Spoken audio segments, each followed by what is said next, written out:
Hey, Snow. Hey, MJ. How Sorry, you doing? I have a piece of cheese in my mouth, like seasoned cheese. Why are we eating during the podcast? Because our friend Ina Grumbles is here to visit. Hey, Hello. that's impressive. Did I almost sound like the fight guy when I did that? When I did the No. introduction? Is that what No. you meant by impressive, or you meant Peter's? No, that was great transition. That's what I'm talking about. Oh, I thought you meant Peter's cheese balls things Right. here. They are impressive. Which are spiced with... The lemon. What's the hottest? The Whiskey. Fusion. whiskey. Yeah, Whiskey whiskey lemon fusion. That one is good, guys. If you guys don't own that one yet, you need to buy it. Which goes good with everything. I know. I'm going to buy that one so I can just go buy a bag of cheese balls and drown them in the whiskey lemon fusion funk. You know what we're learning from this, while we were prepping for this, is like we should just keep these mics turned on the whole time.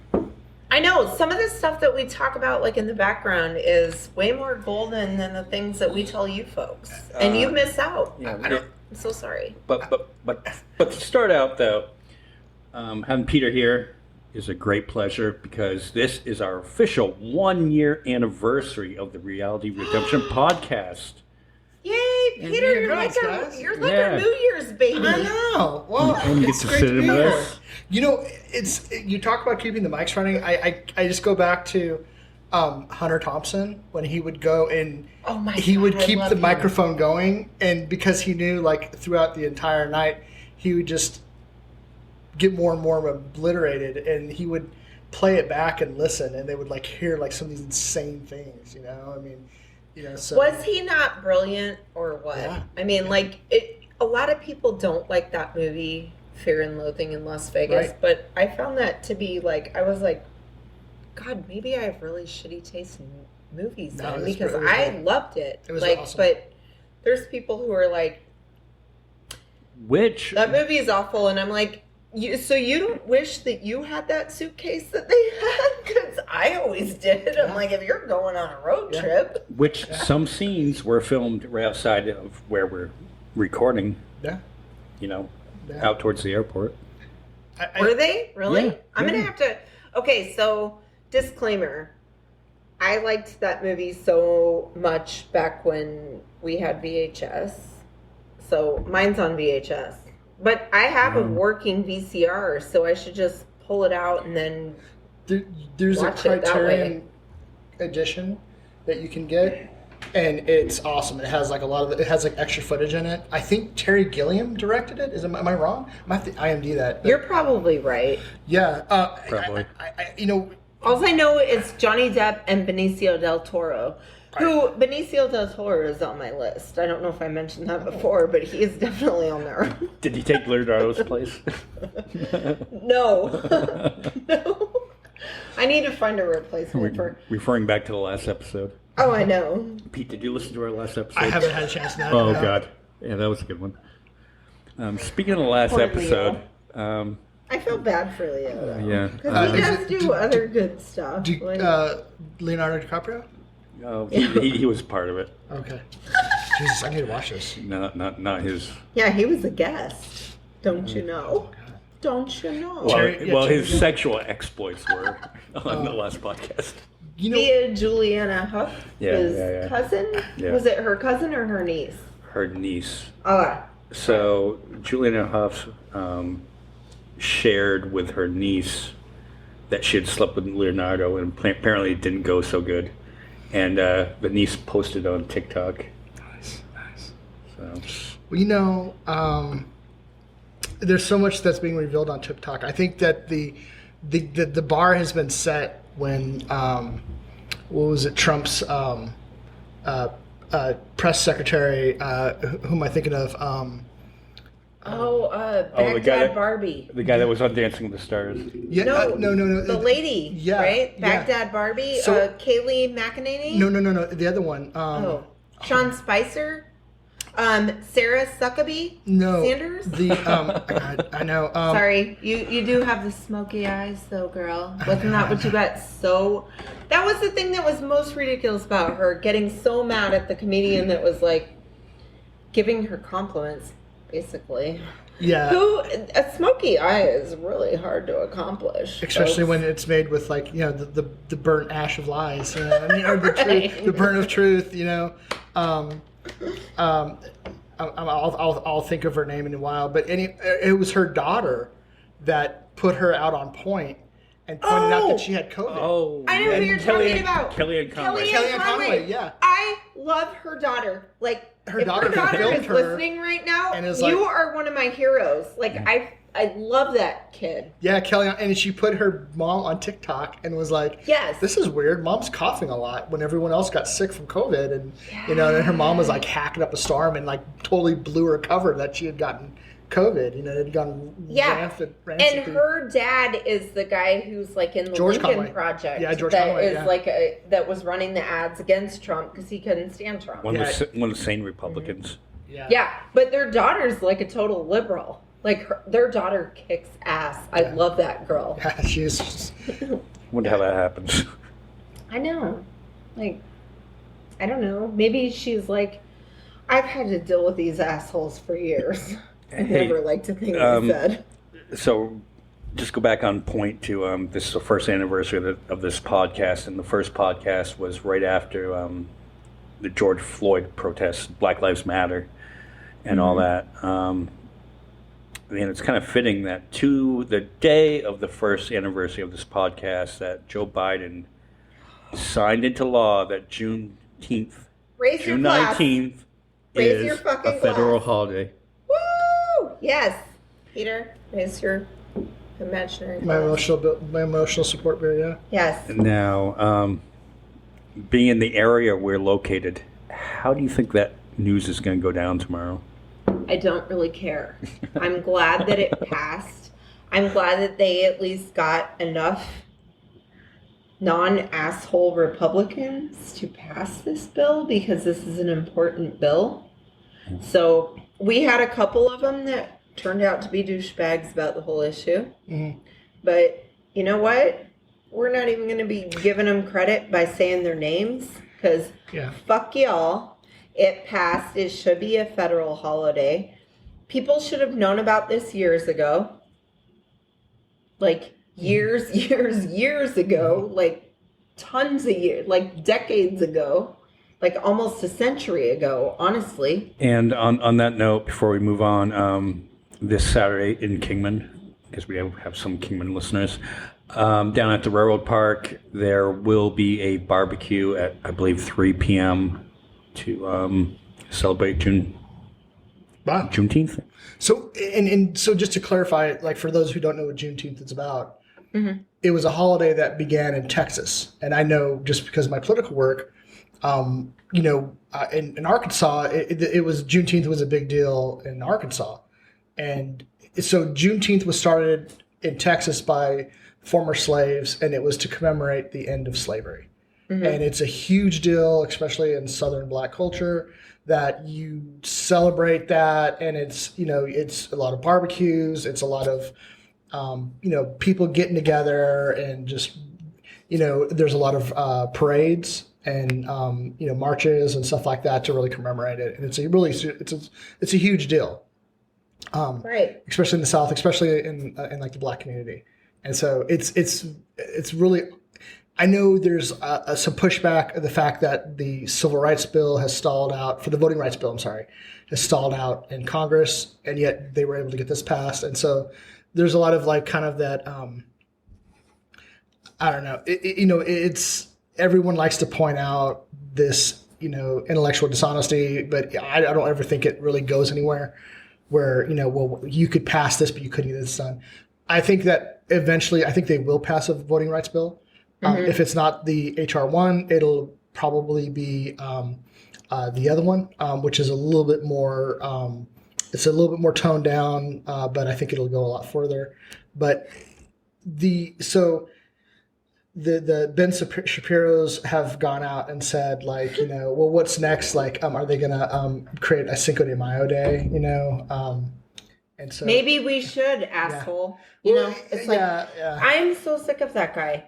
Like, I'm so sick of their whole what's next step too. It's like, do you guys not think that if we had the time to argue with you on minuscule idiot points that we couldn't flip the switch and do it to you guys? Like, what's next with you guys? Right. Aaron Lewis, the singer for Stained, who I'm a fan of, but he disappointed me this week because he came out, he was railing against Biden because Biden gave that speech about Tulsa. And what he said was that, the Democrats are responsible for all the racist laws in the country, but each and every time, and I think Aaron is smart enough to know this, that each and every time that you bring that up, like back in that time, the parties switched sides. The Republicans were liberals back at that time. Mm-hmm. The Democrats were more conservative back at that time. How come they never address that, though? They never address that the parties, switch sides. Mm-hmm. Yeah, because you talk guilty as charged. Like, Aaron, if you're listening, if you talk to any good old Southern boy, they'll probably tell you the point in their life in which they decided to leave the Democratic Party because they started supporting, like, the minorities in the country. So they'll be like, it was like, I used to be a proud Dixiecrat, and then I had to leave because they were going to give civil rights to people that I didn't like. I mean, hello? And about what time frame was that? What the fucking fuck? In the late 60s, I'd say. It switched, maybe it even started over. in the 50s, though. Because I think that the 50s, like the 50s had a lot to do with like the school segregation. Okay. And that was around the time of Little Ruby, right? Where Ruby had to get marched to school. Yeah, Ruby Bridges. Yeah, correct. Right. And she was one of them. There were multiple plans right. in Arkansas, Mississippi, and then in Alabama, where she was. Ruby Bridges in Alabama, where they were race breakers. They went and attended. You try to desegregate the schools. Right. And do you think so? I'm gonna come up with maybe like a mind-blowing conspiracy here, but do you suppose that this is why Democrats or liberals or libtards, like they like to refer to us, do you think this is why they fucking hate us so much? Is because, y'all left us and then you decided that you were going to stick up for the less privileged, Like, is that what's going on here? Is that what I live in now? I mean, right. I'm trying to figure out why these people, because when these people refer to who they view as their enemy, like, I don't even view them as my enemy. But it's this zero, the way the frame is, everything is framed in a zero-sum game. So, like, one of the points was that that Democrats are trying to get rid of July 4th by honoring Juneteenth. Yeah, I heard that. I'm when did we say that 4th of July was canceled? Well, and another thing is that I'm blown away. Is like anyone with any awareness, I think it was like Frederick Douglass who said like that the July 4th has no meaning for Black people because of the fact that it's celebrating independence, right, you fuckers. How were they independent back in 1776? Right. Explain to me, and then I'll shut my mouth. Right, and so I mean, but if you frame everything in the zero-sum game, it's the basic philosophy is that in order for one person to win, somebody has to lose. But that's not the way it works. That's not, and so that's where you get like this race replacement theory that if immigrants come into this country, then they have to replace somebody. So somebody has to leave. Right. It's actually not true, and if you really want to get technical about it, more Hispanics have left the United States in the past 10 years and gone back than we've had a flow of immigration. And every single economist you talk to will say that we need more people because we don't have enough people to sustain our economy. So, but you won't hear Tucker Carlson saying that. No, because Tucker Carlson has a vested interest in keeping up this. Well, it's a fear. It's fear mongering. I think I have a way to explain this.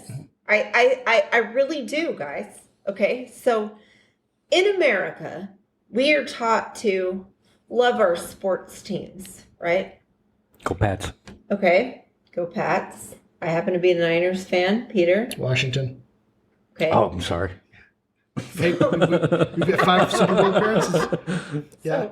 So anyways, like, it's almost like that has infiltrated, like, I mean, football is as American as apple pie, right? That's what we do. So it's like, we all know, guys, that we have a Super Bowl every year where the best team, the two teams that, well, we're crossing our fingers that those were the two teams that did the best. Or that the best they get player. to go battle it out. Or the best player, Tom Brady. Okay. Oh my God. Go jerk off in the corner. Just kidding. So, anyways, what I'm trying to say here, though, is like, we accept that one team's going to win and then one team's going to lose. But we know that there are still all these other teams that some of us still love. And we understand that other people love teams that we don't love. They're not necessarily our teams. And sometimes our teams don't even do as good as they should do sometimes. But my 49ers, the past 2 times you've been in the Super Bowl, you didn't bring home a ring. But anyways, you get over it, guys, and you realize that we all still live here together, and then we have next year. So what is the problem? But see, that's where we benefit because the Patriots have been there number of times. The 49ers have been there quite a few times. Okay, I'm not sure that Poor Pete and the Washington football team. Imagine being a fan of them. You know what, though? I still like the underdogs. Yeah. Here's We're my due. thing. That just means we're due. If my team isn't in the Super Bowl for that year, I typically root for whoever the underdog is. I would root for Washington. I always do that. But while we're on this point, and we're talking about... Unless it's the Cowboys. We're talking about race. Then, no. No, I don't want you to win. No, this is a valid point. Pete, how do you feel about the Washington football team taking away the Redskins' name? You know, so let me, I have to, I don't mean to, I'm not trying to explain away this, but I'm going to answer your question. But I grew up a Redskins fan. I was also born on an Indian reservation. All the people that I knew on the reservation were Redskins fans. I always felt that they were respectful about it, but I've also taken the approach that if somebody says that the name's offensive, then you know what? I have to go with it. And so I think a lot of people said the name was offensive. A lot of people were Native American. And, honestly, find a better name. I'm okay with that. I think. Why aren't we calling them the Washington Warriors? Well, they can't because it's trademarked. Right now. Yeah. So a little bit backplay. Somebody went on and they trademarked all the great names for the Washington football team. Yeah. And that's why Washington is having a hard time finding a name. Oh. The consensus is that the people like the name Red Wolves. The team, and so another team in Arkansas who was also known as the Arkansas State were the Indians, and they before that I think they were also like the Redmen, and they changed their name to the Red Wolves. Okay, and so Washington right now I think so the Red Wolves own the trademark for the Red Wolves, and so Washington is looking at that. They've also said we're going to be the Washington football team. I hate the team. I hate that name. I think it's lame. It sounds like too. I do too. Yeah. I agree with you. Get a mascot, man. Okay, you guys. Dan Snyder has enough money to buy out whoever this is. You guys, right now, Reality Redemption. I think we should do a thing where we're going to come up with the next name. We should We came up with great names before. There's a lot of the teams' names that they like are like they like the Red Tails, which is honors not good enough. Well, it honors the World War II air flyers that fought in World War II. They were it was an all black unit, air unit. What about the Tuskegee Airmen? Well, that's what they are. Yeah, they were exactly. Exactly, they were called the Red Tails. Yeah. I didn't know that. See, So I'm learning flying now? No, they flew P-51s that had a red tail on them. That's their designator. How about Okay. the Washington insurrection? Yeah, right. Or, No. or they also said like the Washington Reaganites, No, So, because like okay, so yeah, but I heard recently that we should stop calling them that. We should stop calling it an insurrection, and we should just call them what they are, and they're terrorists. So, Yeah. but I don't want to call it the Washington terrorists. What if we? No. What if we? Oh my God. Okay, so well, I don't want to Well- totally go all cop mode, but like. So recently they tried to, well, no, because you don't, because of like the horrible things that some cops do, not the cops that were involved in the Capitol but in January 6th. I should just say it like that. But yeah, today they may have voted against, or they may have voted for the Juneteenth holiday today, for a federal holiday, but recently, Congress, you had a bunch of Republicans who voted against the Capitol Police and the DC Police getting medals of honor for what happened on your January Congressman 6th. Paul Gossard Right. wants an investigation and into the they police officer that literally shot a woman through the throat who was repeatedly Ashley breaking- Babbitt, the Right. one that Tucker Right. Carlson is But in love Blue with, Lives Matter. and very sad. Right. You know. But they're doing this whole thing like they recently there were 21 Republicans who voted against giving these folks the Medal of Honor. Yeah. So what if we called them like the Washington Honors Yeah. or something? Yeah. I mean the football team, like should we call them that? Or I'm trying to brainstorm ideas I don't know. to make up for How about the Washington Senators? That was a great name for a baseball team. Yeah, but I mean, the senators they were talking about like the I But think why the should Roman we just senators. give it? No, because the senators. Think of Yeah, who's that a would- senator. yeah, that would be Yes, negative. Bernie Sanders, I would vote for. Mitch McConnell, fuck no. That'll never happen because there's nothing No. more that people hate in Washington than politicians. You know, what I mean, Right. Yeah, So yeah, that'll never happen. But I don't know what Washington's going to do. I know they have several leading names, and they do these polls constantly. But in one thing you know about football is that everybody who owns a team is usually a rich asshole, and they don't give a shit what anybody else says, with the exception of the Green Bay Packers, who are Where publicly look owned. at you, Daniel Stein. Yeah. So Well, the Packers though, the Packers are kind of fucking over Aaron Rodgers. Aaron Rodgers is over the Packers, man. He is like, Well, Aaron Yeah. Rodgers is an asshole too. yeah, he is. I mean, Yeah, he's, fuck Aaron Rodgers. he's an amazing player. You know what? Here's the thing I got to say about Aaron Rodgers. Here's the thing. Aaron Rodgers was the president of the NFL Players Union, and he actually did a fantastic job of negotiating their contract during and avoiding a strike. Oh, I'm sorry, Aaron Rodgers. Yeah, I mean, you know what? It's sometimes. I didn't know that fun fact about you, but Sometimes you have to be an asshole. Like, if another fun fact. I like the fact that the city gets to own, like the people get to own the Hey, football hey, team. hey, The Packers is actually named after the meat Packers. No, the cheese Packers. Yeah. I thought Is cheese. it, they're cheese or meat? Yeah. They're cheese. That's why they have the cheese heads. Yeah. Well, I think Yeah. yeah. So I mean, it was like a worker's name, Yeah, because they group. worked in the cheese factories. Yeah. All right, we're throwing this out since we're trying to guess on Danica Patrick. Okay, call us and tell us about your Or situation with Aaron Rodgers. Aaron Rodgers, if you Aaron, want to come Aaron, on. you can come on. Would be fair. Hello. Why not go for the top of the line? I mean, just Right. Yeah. go right up the chain. That's I right. mean, Aaron, Right. tell us your story. not that I wouldn't want to talk to Danica Patrick because she gets to drive even faster than I and do. Who at else? work. Who else was Hello. it? Olivia Munn. Was that his other Before, girlfriend? yeah. Mm-hmm. Yeah, and now he's dating somebody else. I can't recall her name. Fun fact about Olivia Munn: like there was a time when they booed some people at one of the games that Olivia Munn was there, and then in his press conference, it was like I think it was like Barack Obama, and Aaron Rodgers goes, he's like, that was bullshit. You shouldn't have booed Barack Obama. And I'm really ashamed of the fans. And everyone was like, Olivia Munn made him say it. Olivia Munn made him say it. You know. So yeah, it was really weird.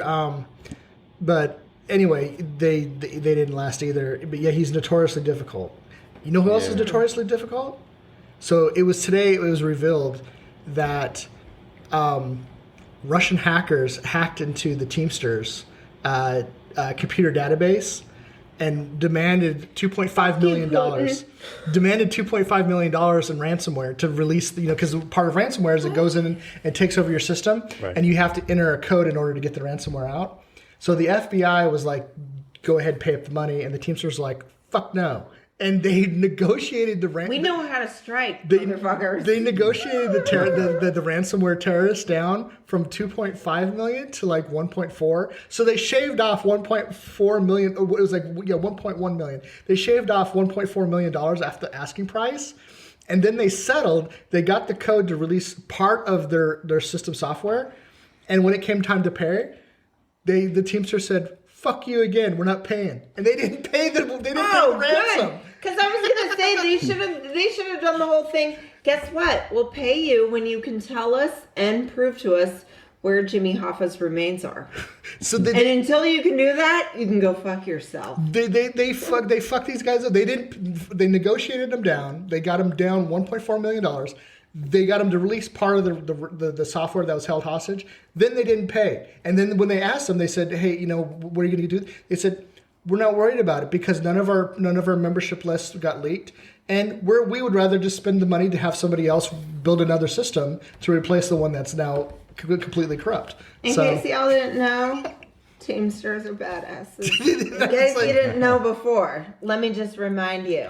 Okay, greatest union ever. Greatest union ever. It's like anyone who's ever been in a contract negotiation with Teamsters knows that this was going to happen. You know what I mean? Like Or anyone who's ever been a Teamster knows that some shit was not going to be pulled. Okay? Just saying. Let's just go back to Aaron Rodgers for a second. Yeah. Tom Brady's way better. He wears the 12 way better than Aaron. Dude, okay. Like, when is the last time that Aaron Rodgers won a Super Bowl? It was a few years ago. I don't remember, but no, it was like a while ago. He's got absolutely one. Aaron Rodgers is absolutely going to be a first ball Hall of Famer. Oh, definitely. As is Tom Brady. Tom Brady's the GOAT. Oh yeah. I mean, Yeah. I would love. I love the comment like where Jordan was asked to weigh in on Tom Brady, and he was like, "Well, he's got some talent, but he's nowhere in the competition of me." And he absolutely is, man. Yeah. I mean, Full crap. Like Tom Brady is like Tampa Bay. Tom Brady is. Look.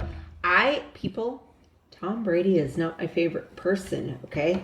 I'm much more of a Gronk fan, all right? I'm a Gronk kind of gal. He was a wild cat. Well, Gronk. Anyways, no, but let me just make my point. I'm like, as a girl who's not like a huge football person, Tom Brady, as much as I don't like him, or even like to have to admit that he is like a really good fucking player. Yeah, I'm sorry. I don't think that Ben Roethlisberger or Aaron Rodgers, I don't think that I think they're good quarterbacks. I think they were good for like the games in which they won. Yeah, sure. But do I think that you're like on that level? You're only on that level because you played in the same decades as him. I mean, seriously. And I don't even like fucking Tom Brady. But I will say that. I'm like, I don't understand why people are saying that, like, Aaron Rodgers, this is great. How many Super Bowl rings does he have? 1. Okay. Yeah. Thank you. So he won 1 year. Okay? And no disrespect, good for you. That's a hard thing to do, is to win the whole season. It's not like it's an easy thing to do. Could I do it? Fuck no.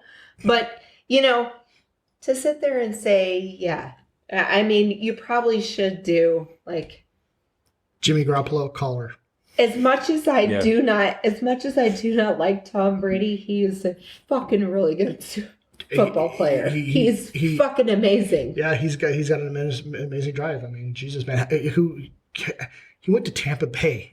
Took him to the promised land. Like, you need to give credit where credit is due. Yeah. And as much as I don't want to give him credit. But they built an amazing team around him. I mean, the core of receivers. Oh, shit. I remember talking to a sports writer about Peyton Manning, and everyone's like, all the accolades that Peyton Manning got. But, one of the things about Peyton Manning is look at the wide receiver core he had. Those guys were just amazing. They made him look so good. And another thing about Brady is, what, he just, I think he's better than Peyton Manning. And I think one of the reasons is that he rises to the occasion. He's clutch. Well, yeah, and he had a shit wide receivers around him in New England. Yeah. I mean, other than like Julian Edelman, Wes Walker, and Randy Moss. He also had a and that murdering one. Oh yeah, that was he was, Andrew. He was a good Hernandez, player, but he was a murderer. He was a good player, but fucking had CTE, and what? Killed Sometimes it makes you a killer. Yeah. Well, yeah, he had some serious. But you know what, man? The Patriots were in a really weak division. Well, true. Yeah, all they had to do was just get through that season, and then they just had to excel in that. Right. So you just play those 3 games in the playoffs, and then. Yeah. But hey, I'll take it. Yeah. I'll take 6 rings any day. Yeah. Yeah. Hey. So let's rewind. Segregation. Oh God, what a great. Yeah, do you guys remember Ricky Schroeder? Yeah. Yes. Silver Spoons. Dude, Silver Spoons. Yes. Okay. Notorious alcoholic. Yeah. So the Foo Fighters. It's true. Foo Fighters are warming up for a tour. They play this weekend at Madison Square Garden, which will be the first tour, or the first band to play Madison Square Garden since COVID, full capacity. But you have to show record of your vaccine to get in. So they did a show in LA the other night, Gore Hills, small club, like 600 people. And Ricky Schroeder organized a protest outside the club. Shut up. Saying that having to show your vaccine card is just like segregation. Okay, Marjorie Trailer Green. Yeah. What the fucking fuck? Yeah. And whose star is bigger, Dave Grohl or Ricky Schroeder? Wait a second. Okay. Well, obviously Dave Grohl. But this isn't... Okay. Excuse me. But Ricky Schroeder... This is a learning opportunity for you because even Marjorie Trailer Green has gone now to the Holocaust Museum. Okay. And she has realized she has downplayed her. She has been like, I did not know. Snow, let me interject. What had happened. And I have now learned. She was also under the threat of being censured again by her own committee members if she didn't go. Well, she's now under... where she's not going to get as many campaign donations. They've withdrawn that, yeah. So she had to go to this museum. But Ricky Schroeder, I'm just saying there is the National Civil Rights Museum that you could go to and you could learn. But and yet again, we go back to this whole you could learn what segregation's really about. Well, but it's this concept of zero-sum game. If you... if you require people to get vaccinated, that you're taking something away from somebody else. It's just a public service, man. But on that note, though, isn't that what conservatives are for? That they're for less regulation. So, and they're for business interests, people are free to do business. So if a business wants to make a rule, then you can choose not to do business with them. So you can choose not to see the Foo Fighters if you're not vaccinated. Yeah. True. It goes both ways. And I think one of the ones said you don't have to get vaccinated, but you will have to pay $1,400. That was someplace in Florida. Yeah, that's right. Yeah. They said it's $16 a ticket to see Ariana Grande, or $1,400 if you don't want to be vaccinated. Yeah. I just somebody really propositioned. Well, hopefully they're going to donate if there is somebody who pays the $1,400. Hopefully they will donate all that money to COVID relief. Or I'm just putting that out there. I think even a more relevant one is you saw the decision from the Supreme Court where a group of nurses in Houston at one of the largest, I think it is Methodist Houston, one of the largest hospitals in all of Texas, told their new nursing staff either you get vaccinated or you find another job. And so they went there and they brought the lawsuit and they said this isn't fair. But case law actually goes. This goes all the way back to like I believe it's like 1915, where there was a similar lawsuit because people didn't want to get vaccinated for polio. Why don't they just bring up all those shot records then and say, look, in those situations, like, why can't they go back and say, look, back on this date, we required that all nurses got vaccinated for smallpox, got vaccinated for polio, got vaccinated for whatever, you know? Well, the Supreme Court dismissed it. They said that no, this has no merit. We're not going to hear this case. And basically, it's done. I mean, and so they tried to appeal the case, and they appealed it to the Supreme Court. It got denied. But one of the things is that, I mean, this is settled law. Like, even back almost 100 years ago, people said, like, you have to get, it's a public good in order to get vaccinated, you know? And more importantly, how in the fuck have we become more dumber? Like, how have we become more dumber where we're like, oh, this is like preventative measures? Go fuck yourself. I don't want to be a part of that. Like, why are we like, you know what? That's Facebook, because we've come out with like science and like technology and modern medicine, but you're like, go fuck yourself. Like, I don't want a part of that. It's social media. You watched The Social Dilemma on Netflix, didn't you? I know. I have seen it, but I'm still trying to figure out in people's mind where they're like, at the end of the day, where they're like, I don't give a fuck that all this stuff happened in the past, that there were smallpox vaccinations, that there was, you know, like we lived through the Black Plague, that there was like polio vaccinations. I don't care that these other vaccinations were successful. I don't want any fucking part of this. Like, how did we get to this point where it's almost like, how did we get so stupid? Tribalism. It's got to be that. It's left. It's left versus it's right. Like, let me throw all my cares out the window and be like, nope, I'm going to go with this. There's no common ground in the middle. It's either you're on this side or this side. This team, that team. Because just like the Super Bowl.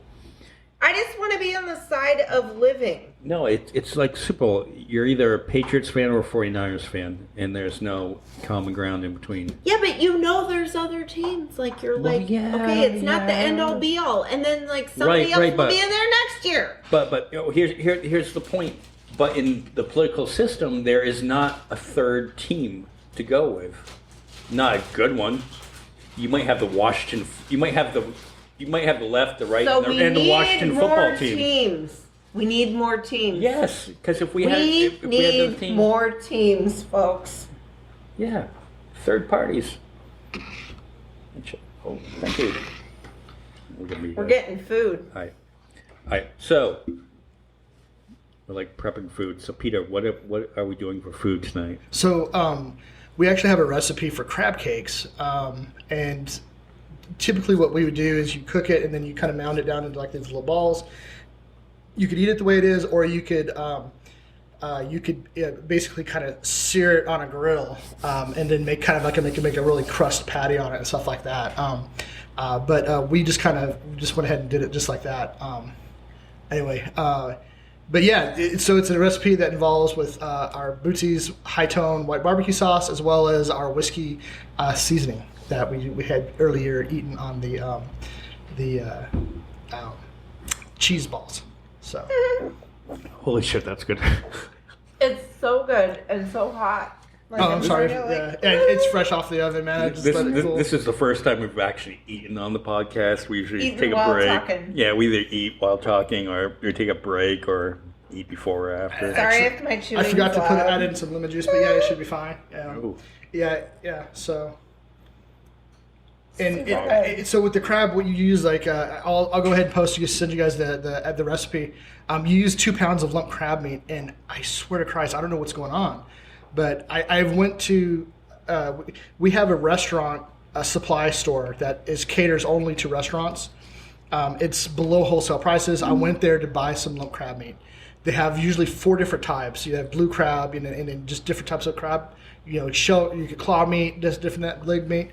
I went there; they were completely sold out. I went to 3 different stores in Kingman, and unfortunately, I had to go with what we went with. But yeah, it is. Well, man, I don't know what's going on with crabs, but maybe I guess they're out of season. Anyway, it's if you get a chance to buy some crab meat, buy it, man. Well, this is still good though. Yeah. Even with the imitation crab, Yeah. it's like still pretty delicious. You know what? well, there is only one kind of crab that is running rampant through Kingman, but it's not like the seafood. No, thank you. Crotch crab. Oh. Oh my God, that's delicious. Mm-hmm. All right, so let's backtrack because Pete, this is your first time in Kingman in how long? It's definitely been about 2 or 3 years, I think. So we my grandfather passed away about 6 months ago, and because of COVID restrictions, it's taken us this long to arrange his funeral. Did he die from COVID? No, he didn't. He was old age. He was well into his 90s. He lived a great life. He served in World War II. He was an artilleryman, and like a lot of other people, he volunteered to serve when he went in there and lied about his age and signed up for the Army at the age of 17. And when he fought in the Eastern Theater, he was born with a photographic memory. And so cool. he had a like that lady from Taxi. yeah, oh really? The show? Yeah, Mary Lou Henner. Mary She's Henner? got, yeah. Okay, great. Yeah, and seriously, like Google search it I later. will. Like she can remember everything. Well, and so he served with the artillery unit in Germany, and then was later, because he had this ability to memorize maps.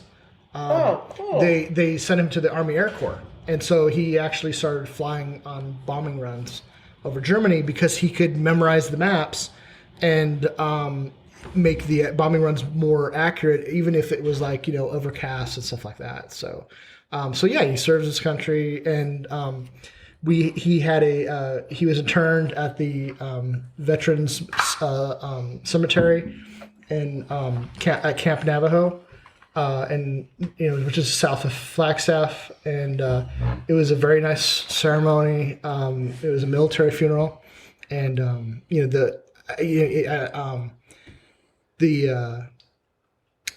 it's very there's a lot of gravity involved. There's a very seriousness involved, and it's very honoring.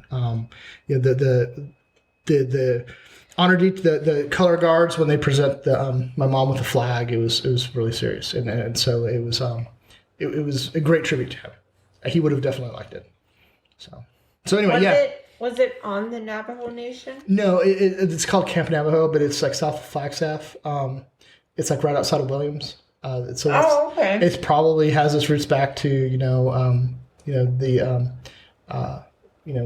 the military units were there pacifying the Indians and stuff like that. So, but yeah. So anyway, it was my first time back, and we decided to kind of help out one of our. There's a retail store that actually features Bootsie's barbecue, and we went ahead and did like a little demo there, and it went really well. Yeah, let's plug that West of 3rd here in Kingman. Yeah, fantastic. And shout out to Sarah Ferry, man. She just bust her ass to like make sure Sarah. Yeah, we love Sarah.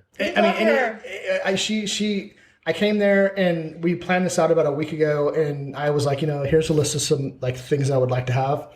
Including like a 4x3 table, and she got everything and more. We had some guys playing.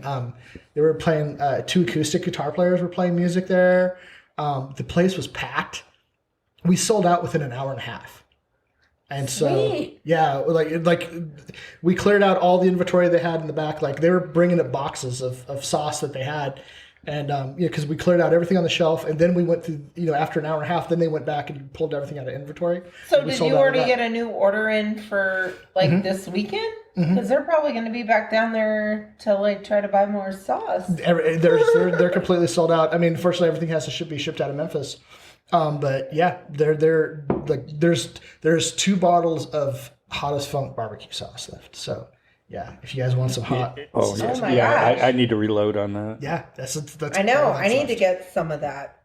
Do I don't you like have the any hot? yet. Huh? Do you like the hot? Yeah, Yeah. a couple weeks that ago. one's good. A couple weeks ago on the podcast, we did the ribs. The hottest yeah, one. And my Yeah. mouth was on fire. I was Yeah. like, I need to get one of these. Like, I like that one. That one's one of my favorites. And so Aaron was there, and Stephanie was there, and Stephanie was like, "I cannot eat the hot. Do not serve it to me. I tried to eat the ribs, Right. and it literally burned my mouth off." So she says that on the show, too. does she? Yeah. Yeah. So she was there, and so I was like, you know what, I'm gonna take care of you, and we went through like 3 different sauces, and found one that she really really likes. So Oh, okay. So she was able to get one. yeah. Cool.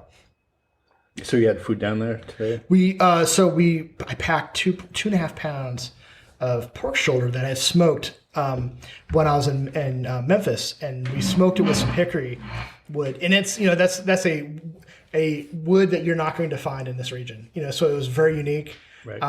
which I was really excited about to bring it out here to everybody. We brought that, and we had some the pork shoulder available. We did some chopped pork, and then the baker, I believe, is the bearded baker. The bearded baker, yep. Yeah, Bearded baker. he did like little rolls for us, so we could make little sliders. Oh my god. And so That guy's awesome. we had some sliders there, and we had a line. Like there was a line of people, just to get the food. Truth be told, we would have been there, but I just recently started a new job, and Snow was working too. So Oh man, I'm sorry, you guys. It was a great event, and like I tried to hold those 2 rolls for you guys at the very. I'm like, I'm holding this there, Yeah. and then Aaron Ricka showed up, and he was like, "Hey, fuck them, give them to me." And I was like, "Dude, this is for." yeah, thank you, Aaron. He was like, "Hey, are they here yet?" I'm like, "No, they're Aaron, you suck. I'm like, I go, Snow can't get here because she's working late, and I go, and then you got the new gig, and so I go, they're gonna be coming a little bit late, and Aaron's just like, they snooze, they lose, man, so. Right. Well, you know what, Aaron? well, you don't get. He got the hot, and rolls. he was like, I haven't had the hot yet. I'm like, okay, let me show you the hot, and he was like, it's burning my mouth, it's so good, So I yeah, remember that. That sounds all like right. him, but he didn't All right, get let's, crab cakes, so fuck Yeah. him. there you go. Hey, All right, let's do one thing, and then we're gonna backtrack a little bit. How come you didn't bring the pineapple mustard sauce? so we've got 2. So the pineapple mustard that I have is an advanced prototype, and we've sent it off to FDA to get cleared. Right. It's been in FDA for over. That doesn't mean that you over a could have minute. slipped some in your bag. I could have. Yeah. We could have. There are some. When you travel, you get up there in the plane, and you just never know what the pressure is going to make everything blow all over the place. But it is. We are going to send you guys some. I know that. Trust me. If anyone's going to get some, it's going to be y'all. All right, cool. But yeah, we've had to push it back. We were hoping to have it by Memorial Day. Now we've pushed it back. We're hoping to have it out by the 4th of July. So. Snow and I were texting back and forth, going, "What the fuck is wrong with him? How come you didn't bring it?" It's I was like, I just wanted brats with the mustard. I know, it's and I was really, like, really good. oh my god. But no, it's fine. It's all good. As long as you get them we here just by did. 4th of July. Come hell or high water, we'll get them to you. Okay? Even if I have to send you all an advanced prototype.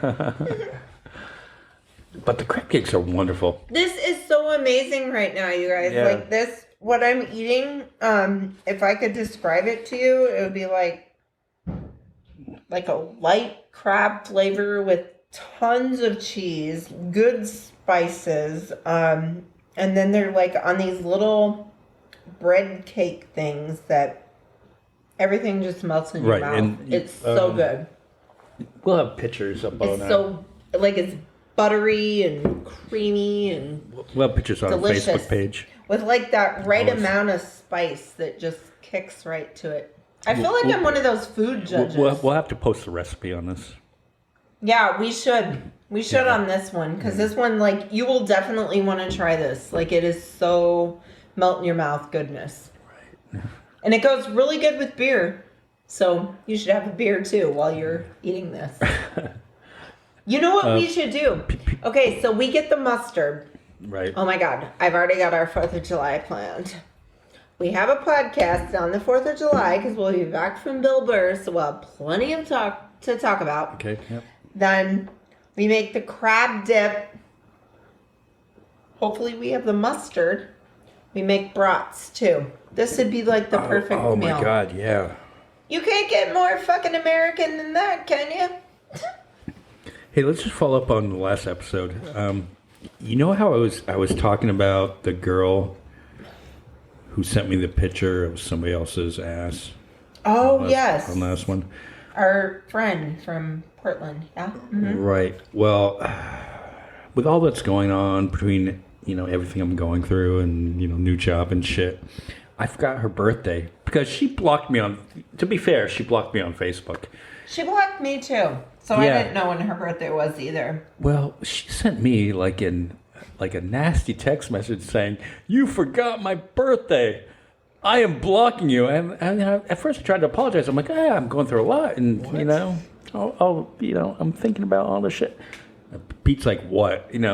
Clearly Pete doesn't listen to all of our podcasts. We talked about this on the last podcast. I think it's just insane that somebody would block you. Okay. Would block you for that. I mean, have she never had a birthday before? I mean, it'd be like, yeah. Happy birthday. Well, if I would not, Happy birthday. and it came up in my Facebook memories the next day that it was her birthday yesterday, but I was starting a new job that day, so I didn't send. Hey, I'm sorry, I missed your birthday.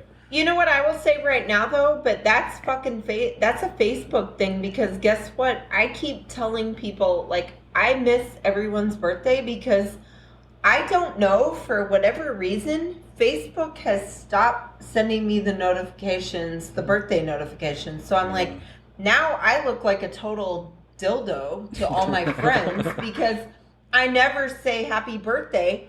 So I feel like I have to do this blanket statement at the end of the year. And my friends who have birthdays like on December 30th or the 31st are real lucky because then I'm actually on the right date. And I'm like, that is a happy great idea. birthday to all my friends that I missed this year because fuck Mark Zuckerberg for not telling me. I have tried to go into the settings. No, because I noticed this was happening. I noticed it was happening because it's like, it didn't even tell me people that I have their birthday memory, like my mother or whatever. Like it never said, hey, like I'm friends with my mom on Facebook, right? All right, Snow, what's my birthday? Well, yours is April 18th. Oh. That's the easy one. Snap, she got it. And I know, like PETA's just passed. It's true. And I don't and yours just passed.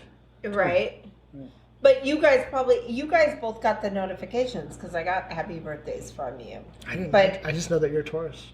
I don't get. Okay, so Mark Zuckerberg, if you're listening, you robot of a fucking man. I mean, you look like a fucking robot. You look like what AI has created for us. Listen to me. You're going to get us taken down, the Facebook page taken down. I don't give a fuck.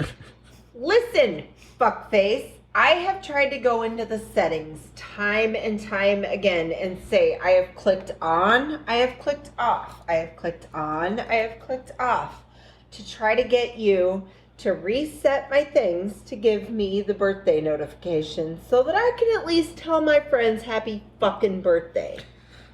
Or in my own special loving way, okay? You have not allowed me to do so, sir. I've tried it a million fucking times, so I finally gave up. But okay, if any of my friends are listening right now, if I missed your birthday, happy fucking birthday to each and every one of you. Okay, before we wrap up this, happy birthday to the first anniversary of our podcast. Tell your story that you didn't say last week. What? Oh my God, yeah, but we were going... I thought I was telling this like on a dating episode once. This is what it's turned into. Then we will go back to Pete. Okay. I would just like to add that... No, because I think Pete should hear the story. Like, as a reminder of what not to do if you're a man on a dating site? Well, no, he's happily married, so... No, I know. That's what I know. I'm just making the joke. This will make him appreciate why he's happily married and he doesn't have to deal with the shit that we have to deal with. Oh my God. Well, yeah, but mine's more of like a story. Like if you're, I should probably just tell the story about this just go. point. So I had a dude that never had this Strap in, experience people. happen before, but like I don't know much about this feller except for, and I say feller because I think it's funnier than saying fella. But anyways, so this feller is from. The only thing I know about him is he is from Philadelphia. Born and raised. There's a check right there. Yes, and then There's one strike. So I said, "Why is it that?" Because he said, "Oh, I like and the West Coast so much better." Wait, because football, Eagles fans are the fucking worst. They're the fucking worst. Yes. Okay. They're the fucking worst. Okay. Continue. Next to Raiders fans. So- yeah. So, Raiders fans. Okay, good. No, the Raiders fans are getting better because they're gonna be Vegas. So I've got a story about The awful my people. experience with Raider fans. okay. but yeah. All right, back to this. Okay, so I go, well, how come you, like, what brought you out to Las Vegas? Oh, well, the East Coast is like, I don't like the East Coast. I'm like, okay, I don't know much about the East Coast. I mean, I've only been to New York so far, but like, so what's the big deal with the East Coast? Well, then he starts laying in, he's like, East Coast people are like cynical, like West Coast people are so much more friendly, blah, blah, blah, blah, blah. And I beg I'm to like differ. sitting there like cringing because I'm like, I always felt I'd been better on the East Coast, you know? Because when I think of the East Coast, I think of people who like just tell you things straight up, like tell it like it is. And I'm kind of more like that than like me, Snow. yeah, like you don't really want to like go through this whole grandiose thing, you know, you're just like, well, this is how it is. And you're not meaning to hurt anyone's feelings, you're just like being honest, right? Anyways, getting to the point of this guy. So he goes immediately into the sex talk, which is something that Snow's like. Snow likes sex, but Snow is like, you know, I would like to at least meet you in person before you're going to go down this road with me, you know? Like, it's like highly inappropriate. He's like, butthead, hey, baby. Yeah, well, he's just like, we talked a couple of times on the phone, and he talked about, like, he's one of those, I want to get in your head. I like to get in women's heads. And I'm like, great, so you sound like a mental mind fuck already, you know? Like, okay. But whatever, you know, so I'm like, I usually let people roll with their things because I'm like, you know, I try to be like a super accepting person. Anyways, so he starts doing like the whole phone sex thing. Out of the blue. Like, I had no idea it was happening until I start hearing all these noises in the background. Wait. How do you So he's having phone sex, but you are not. But I'm completely unaware Right. of the phone sex going on. Right. Until Just I'm paint the like- picture. Whoa. So then I'm kind Okay, of like... do you get the picture? Get what's going on? I'm just imagining, like, because anybody who knows Snow knows that, you know, she's in bed by 9 o'clock, and I'm just imagining her like coming home saying like, so how was your day? Oh, well, it was great. It was a great day. You know, I mean, I worked hard, and oh yeah, did you work hard? And she's like, yeah, I worked hard. And like, wait, what's that sound in the background?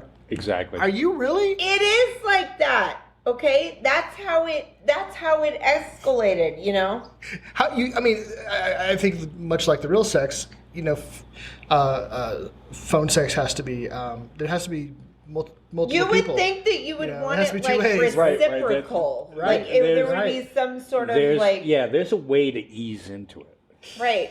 you know, and there is a So very all fine I line. hear is this like heavy breathing and like, you know, like I don't even know if I'm imitating that good. I don't know if I'm that good of an actress, but so, you know. so basically, you're like, So God, work was so hot today, and you're like, oh, I bet it was hot.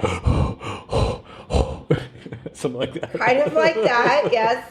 And then I'm like, I mean, because like maybe I have like an innocent mind. I didn't know what was going on at Sure you first, do. and then I'm like, no, I know, but I mean, if people just come at me with this stuff, then I'm like, okay, but it's like then, like them.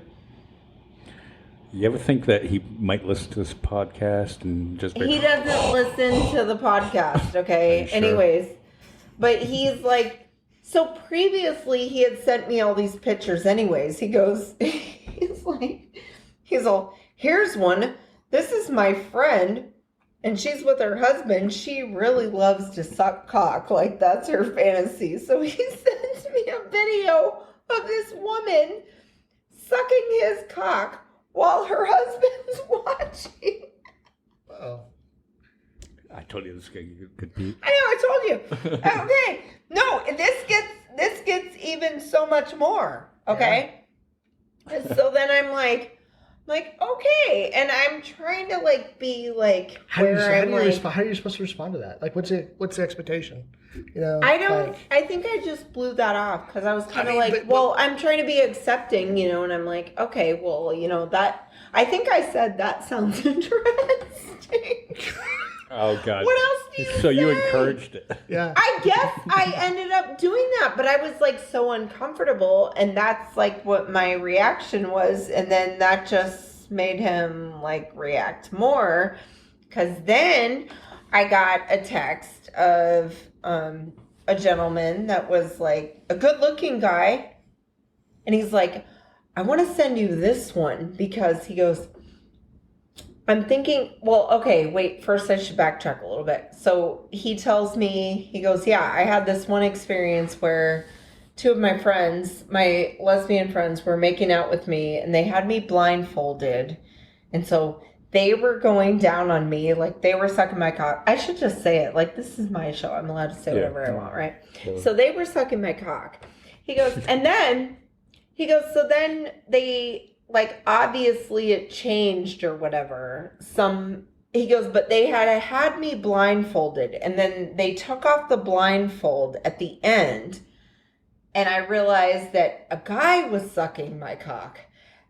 And I was like, oh my God, now I have to go to therapy. This is all from this guy, right? He goes, I have to go to therapy because I realized that I really liked it.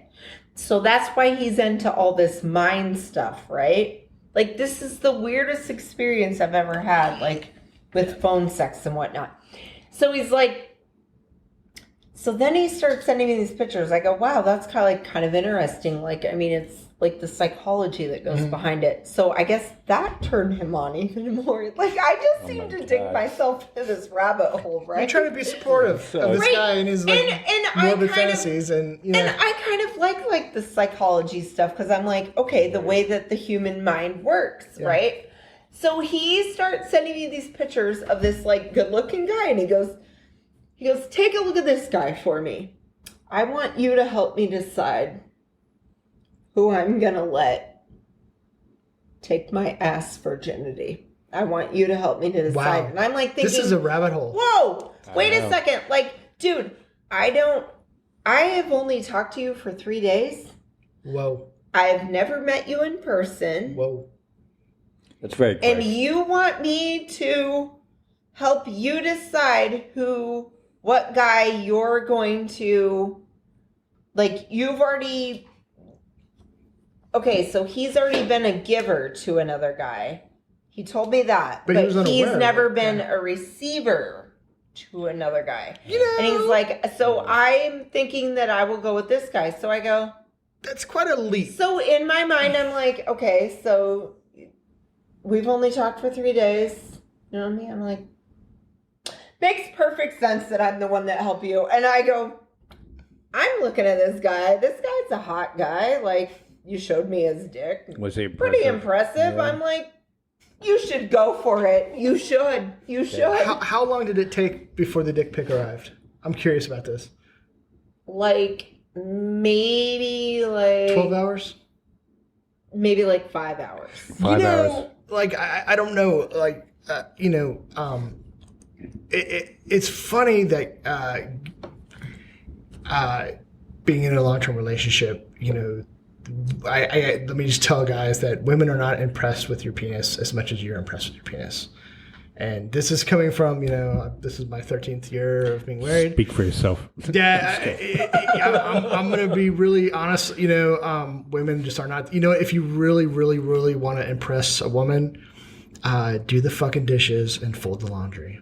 That is like, there are women that will like really give you a blowjob for that.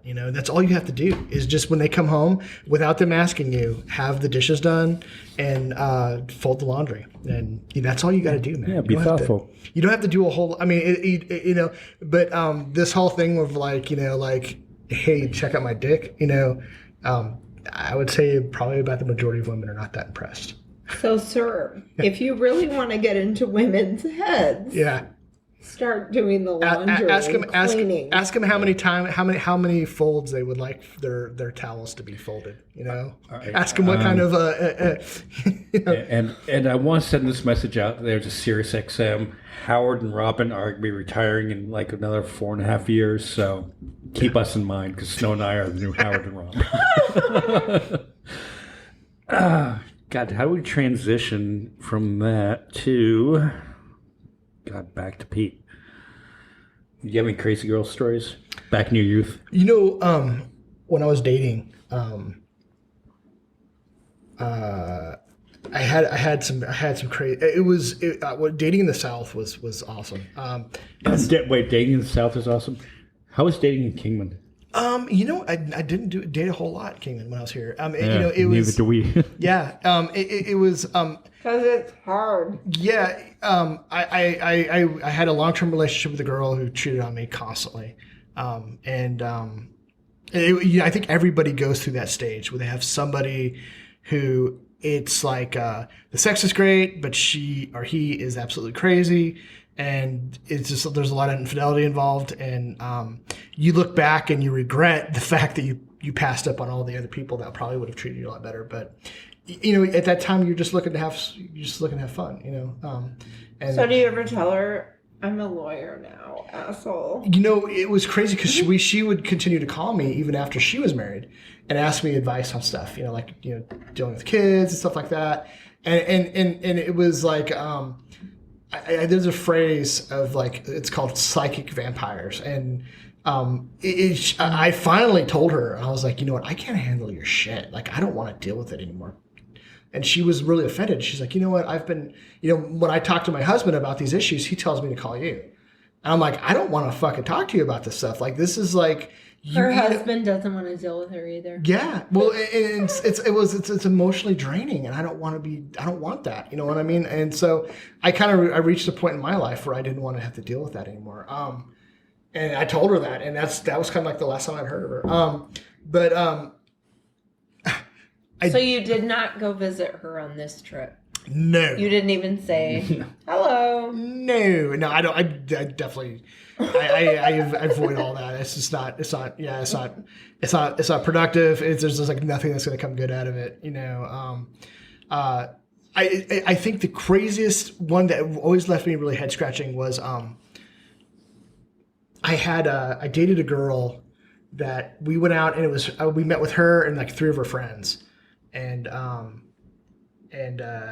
anyway, it was most of the conversation was just me kind of hanging out and like her and her friends talking, and then she was like, "Okay, I'm ready to go back and see your place," And so I was like, "All right," So that was interesting.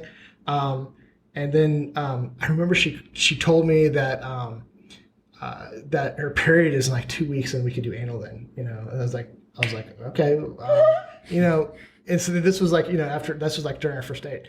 But the one that really left me head scratching the most.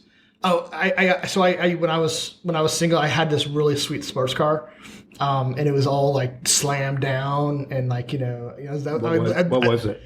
It was a Ford. God, I'm trying to think of the name of it. It was a SVT Ford, but it was a 4-door. I'm trying to think of the name of it. Anyway, and it was that I bought it when I was living in Phoenix, and it perfectly fit in Phoenix. But then, I'd moved out to the South, and it did not fit in so well in the South. Like nobody else had anything like it, God, what is it? Anyway, but this girl, I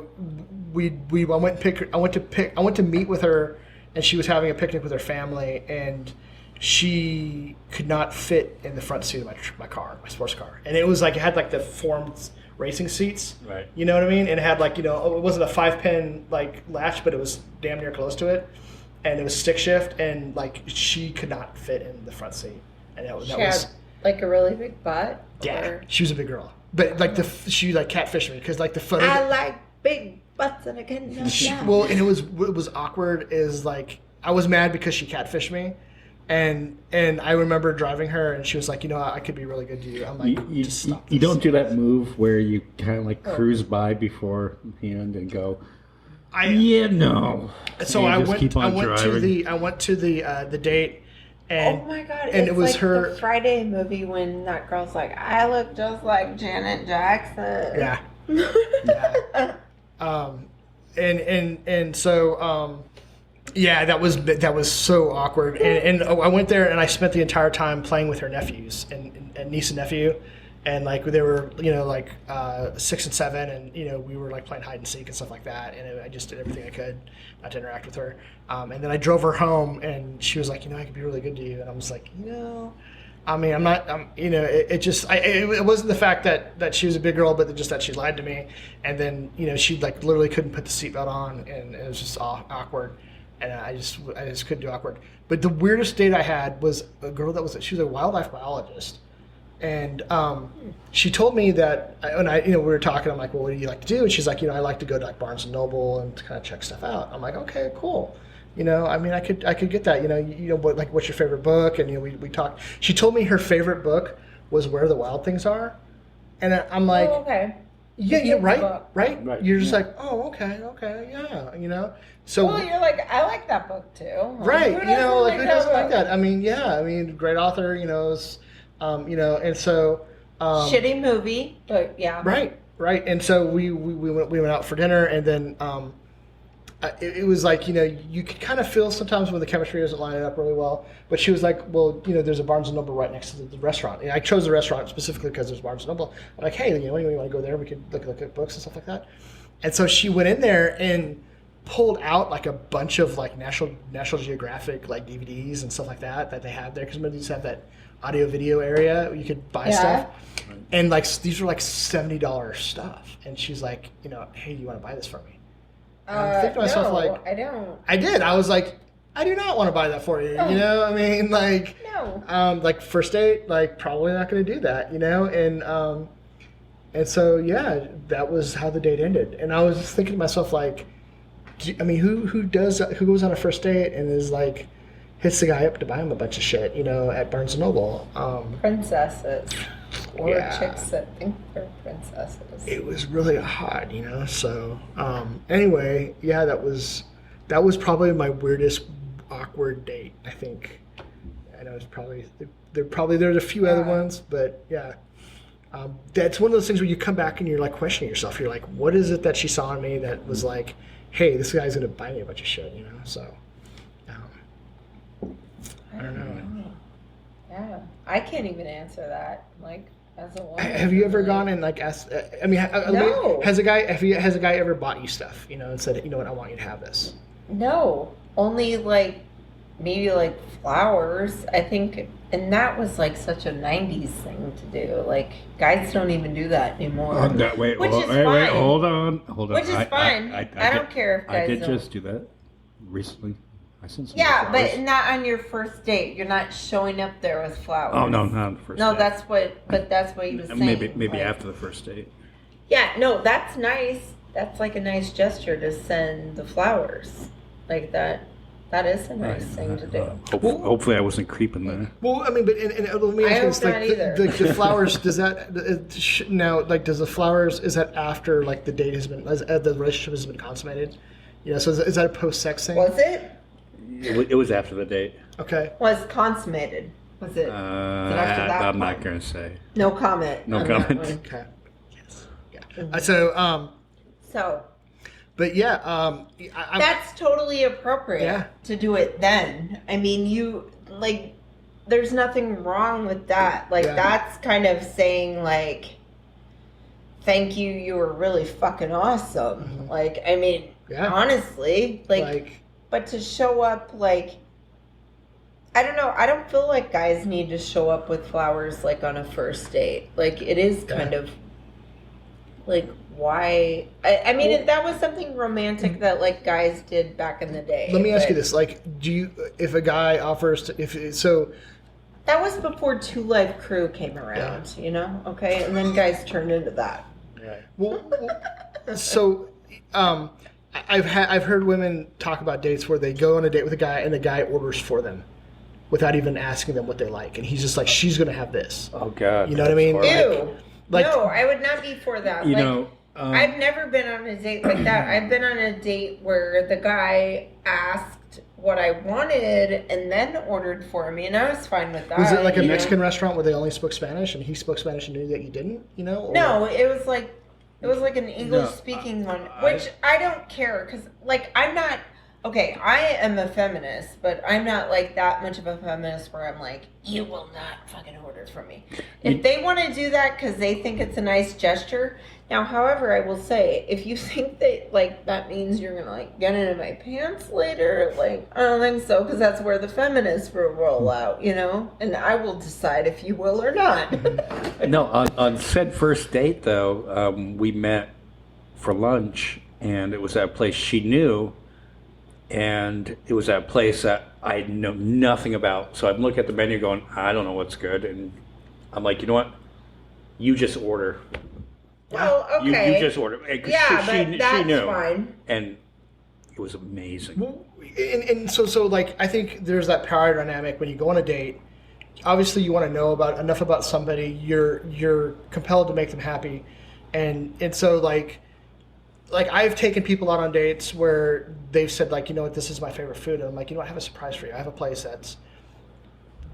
makes the best of what you like, and I'm gonna take you there, and you know, and then I want you to kind of, you know, be involved in that and stuff like that. So Since you live in Memphis, was it the arcade? Just tell me it was the arcade. Just let that idea roll. yeah, the arcade is amazing. Yeah, I could live and die there. Like seriously, if I was going to be executed, I could order a meal from there and know that I would be like dying happy. yeah. Amazing food, amazing. That was Elvis's Like, favorite diner. Yeah, and I they're the can ones that see created why. Yeah, they created the The grilled peanut butter and banana banana sandwich for him. Yeah. Okay. Yeah, that's the one where, okay, like right when you go in the front door, like there's the booth that's marked off and no one's allowed to sit in it. Wasn't that Elvis's booth? Well, like it says wasn't something. anybody was allowed to sit in it, but when he came in, people were like, okay, you got to get it, like the king is here. And he liked to sit by there by the back door, so that way if his fans rushed the place, he could easily slip out the back door before they actually got to him. Oh, okay. Because like right when I went there, Yeah. right when you go in the restaurant, there's one table. Like, I mean, they were busy as hell. Like we had to wait a half hour just to get a table. And this is like, I think a weekday. Yeah. Like during the week, you Right. know? We didn't even go on one of the popular days, but you're out there waiting. So then you go in and I'm like, well, what's up with that table? But it's like Right. roped off. Yeah. Like it has like And the you're red like- rope and you're not allowed to go to it. And I didn't go up to like read You it, sat but down I'm at like, Elvis's that table, had to didn't have you? been Elvis's You sat table. down at Elvis's table, didn't you? You're like, what's this red rope for? No, Don't no, mind no. if I do. No, I didn't. I didn't because I didn't want to get in trouble. So I went to where they told everyone in the me. restaurant was like, oh. No, I went to where they told me I had to be seated because I really wanted to have those sweet potato pancakes. I'm glad we brought up this dating thing because the new Batman that is coming out it was the guy that was in Twilight. Was his name Robert Peterson. Robert Pattinson. Robert Pattinson. He's one of my birthday twins. And truth be told, he was great in Tenet. Yeah. And it is going to be to Joaquin Phoenix's Joker, right? Is that Joker? No, that's doing it's a it? different timeline. Yeah. They're going to introduce this whole new timeline, I thought multiverse when they came thing. out with Joker, though, they were like, Robert Pattinson is going to be it's a whole different. Batman to There's his going to be Joker. Catwoman in this, and so have you heard this? Who gets to be Catwoman? I'm not sure who is, but there's a sex scene between Batman and Catwoman where Batman goes down on Catwoman, but they edited it out. They edited it out because and this was, I believe, DC Comics said this, is that heroes don't do that. Fucking heroes Heroes do do that. yeah. What the fuck? That's what makes a motherfucking Yeah. hero. Yeah. I will bet Tony Stark would do that any day of the week. Oh, Tony But that's a different. That's Marvel, though. That's Marvel. Hello. Marvel's like, Well, yeah. you want me to eat some? Oh my god! Well, who's the that's better why universe? Marvel is better want a- than DC. You want a green Hulk? Oh You my want a gray God. Hulk? You get both. You want a purple No, Hulk? You get a folks. purple Hulk. We Now- just learned that that's now- what makes Marvel better than DC. Now, truth be told, Hello. Steve Rogers probably wouldn't go down on a girl. I don't Who's know. Steve Rogers? Captain America. Captain America? Oh. Dude, he You know what? He seems like a bit of a prude. Like, I like Captain America. Like, I like the actor that plays Captain America, okay? He would Chris definitely be Evans. on my list. Who is if I from knew. where? Where's Chris Evans from? I don't know, but he's hot. Boston. Oh, okay. All the hot guys are from Boston. Only Well, not if, all of them. only if they talk like they're from Boston with the no O's. Pack the cat. You have to talk like you Wickedly hate talented. O's. Why do you guys hate Dude, R's so much? Do you know how much shit I get from girls? They're like, you don't have that accent. And I turn it on, like, yeah, go. Pack the Like, cat. I don't say O's. I don't say ass. I mean R's. R's. R. Okay. I used to always have this joke like we don't say ours because we were tight on the school budget, so they didn't teach that letter. Like, okay, so here's a funny story really quick. It's a union joke, too. Because, like, my old business agent, he's from Boston and has the fucking Boston accent. You know, he's like, I remember when I go, oh, you got the new iPhone. And he goes, yeah, watch this. Siri, park the car.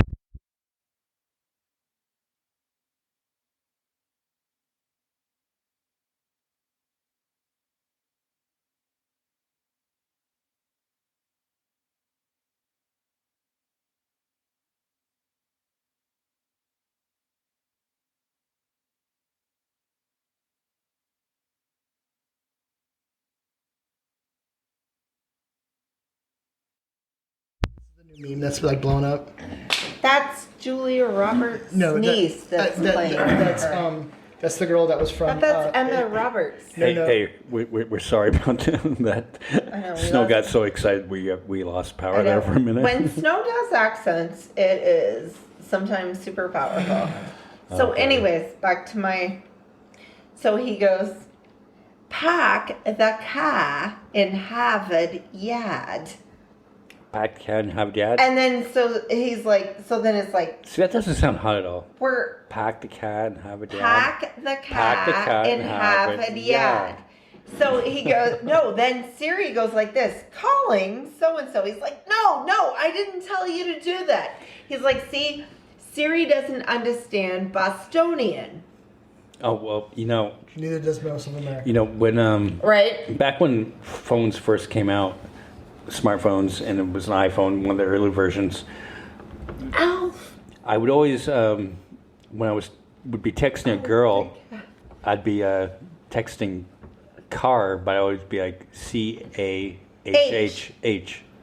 Oh, I thought it was just CAH, like car. No, ca, because you gotta Ca. do the accent and ca. Car. Okay, ca. So my phone got so smart because I'd be constantly typing ca that when I would try to type someone at work, I'd be like, "Yeah, you have a problem with your car." It would change it to ca. Right. So Yeah, he would always text me on the weekends. He's like, have a wicked pissa. wicked pissa. Where it's like PISSAH. Right. Wicked pissa. I think. What do you think is the greatest representation of Boston culture? I would argue that it's Tom Brady. well. Go fuck yourself. You know Tom Brady wanted to play 49ers originally, right? Whatever. Because he was So, you know what? such Okay, That's but where- we digress. a Joe Montana That's fan. where And he's Aaron from Rodgers wanted to California. get traded to because He he's a did California too. kid. He Yeah. also wanted to Yeah, be just recently, yeah. a 49er. Okay. The police movie with that had Police Academy? No. The one that was just recently. What was it? with Marky Mark, where he was Detective Dingham, and it was him, and it was God. The other guys with Will Ferrell. No. Jack Nicholson was in it. Oh, The Departed. Yeah, The Departed. Oh, I mean, Yeah. is that not the greatest like scenes of like That's one of the greatest movies the guy does his ever. fucking job. You know, though, It's one of the greatest movies. That was Leonardo DiCaprio's in that too, and he's so fucking. That was the movie where I was that's Leonardo, you gained weight. I fucking like you now because that's- before, in Titanic he was like gross. He was like all skinny. I know. Like, But that girl would have been disappointed in bed, in real life. The other great Boston crime movie, The Town, with Ben Affleck. Okay. Oh, and I am a huge Ben Affleck lover. That Like one he's is- always been on my list. And Matt Damon was in The Departed too. From Boston. because they're best friends. Yeah. And they're both from Boston. Well, and the best thing about that, and I'll show Snow next March when we go, is even in Good Will Hunting, they had the Boston accent. no. What I I mean is what's so great about that was at watching that MIT. movie from Boston is being able to drive around Boston, going, yeah, I know exactly where that is. I know exactly where And the that town? is.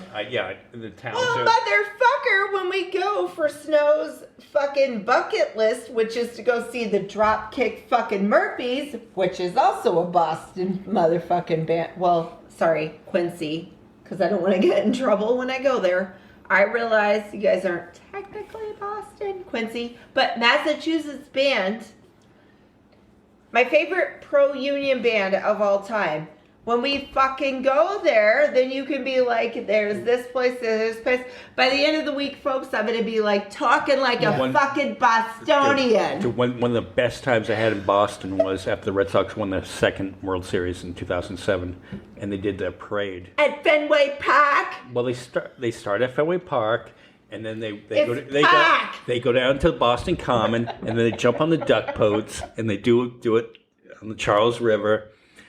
But during the parade, they had the duck boats and all the players on the duck boats, and the Dropkick Murphys were playing on a flatbed, driving through Boston. Fuck yes, but you need to learn to stop saying your ass.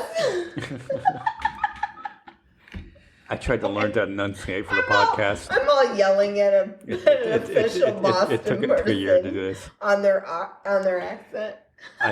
We gotta wrap this up soon. I know. Hey, so Peter, what made you go to Memphis? It was a lot of stuff. So I was working politics for a while, and I had actually taken on a job working for a congressman that was running in the first district. But Which one? his name is Gary Latonich, and he was a guy that didn't know anything about politics, but he was an economist at Arkansas State University, and so I reached out to him, and he wanted to run like this very progressive campaign, and he had a lot of people that were kind of in the leftist sphere. He also what I liked about Larry, and the reason I got my hair pulled on is that Gary had supported the union wage, bill that had predicated the ACA, and so it was a bill called Employee Free Choice that I worked on in Arkansas, and he was an economist that actually went out there and publicly supported it, and so.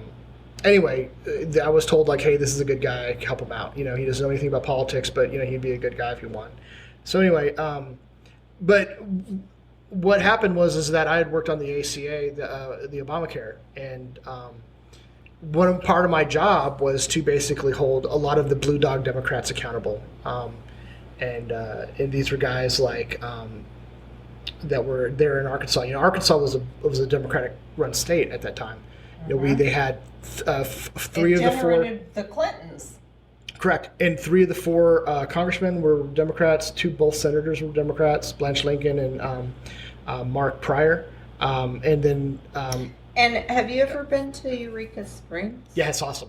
I know, it's like the Jerome of fucking Arkansas. It is. It literally is. Yeah. So cool. Yeah. It is really super cool. They actually have an event where everyone dresses in drag, and they go out at the high school and dresses in What drag. time of year? I would like to go to that. Yeah. Yeah. No, they do. It's really awesome. You know, and so, so I was there, and Blanche Lincoln at the time was holding the ACA up in committee and wouldn't let it out of committee.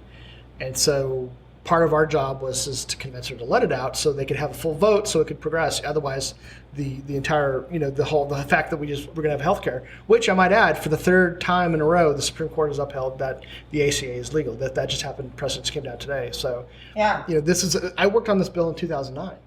But when I worked on it, I pissed a lot of people off that were in the establishment, and they told me, like, you'll never work in the state ever again. Like, you're going to be gone. You'll never find another job. You know, Mark Ross was the anointed.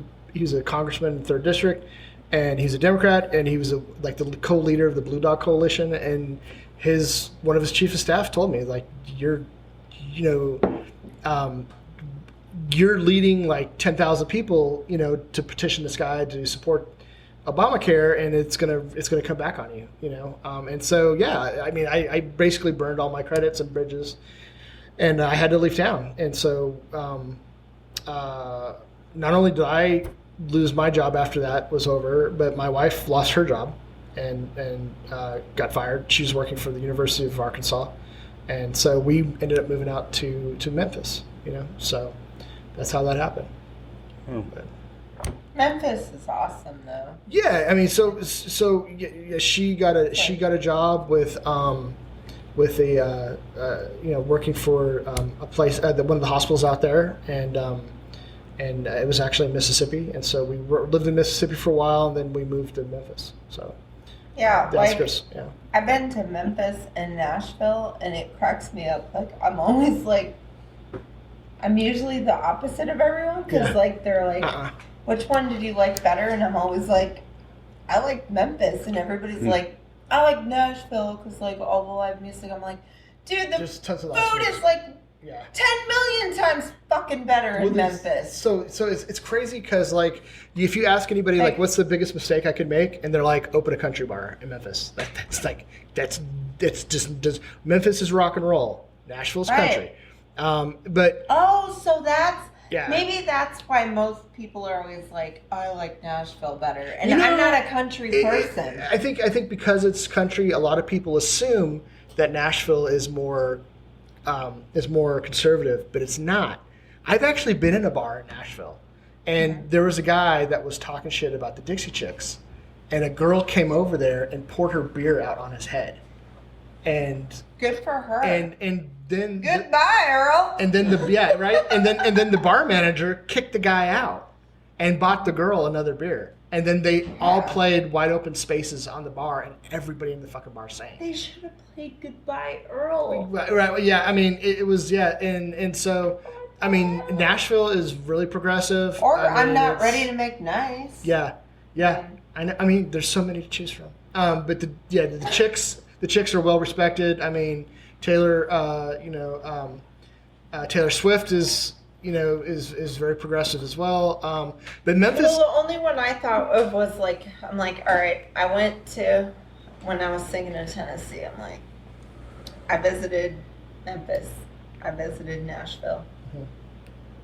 But I don't know, I haven't visited Dollywood. That might actually be my favorite. Dude. Just because I'm I am one of the Yeah. world's biggest Dolly Parton. Most people don't know that about me, that I hold Dolly Parton up to like this pedestal in the sky. Like, I think she is the coolest fucking person.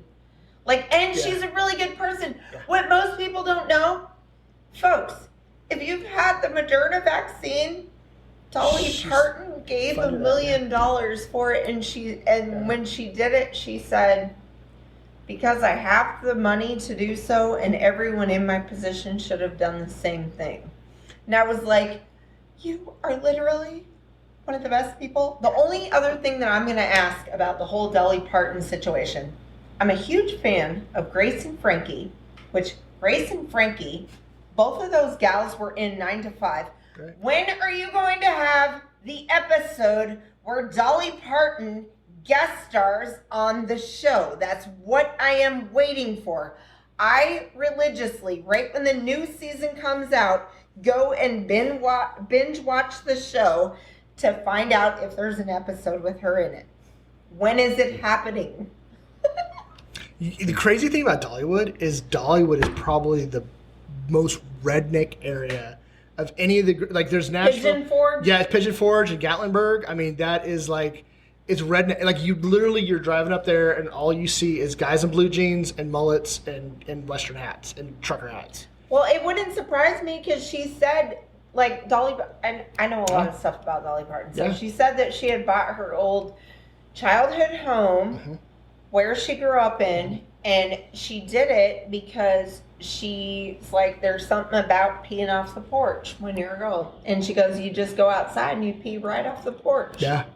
And I'm like, I kind of like that. I'd probably try it too if you showed me how to do it. Yeah. Yeah, I mean, pee right off the porch. Nashville is great. I mean, yeah, you can wear boots, but it's also really hoity-toity, and it's also like there's a lot of money in Nashville. I mean, Memphis is blue collar. Memphis is. That's why I like grit and grind. Maybe that's why I liked blue collar or blue collar. That's why I liked Memphis better because.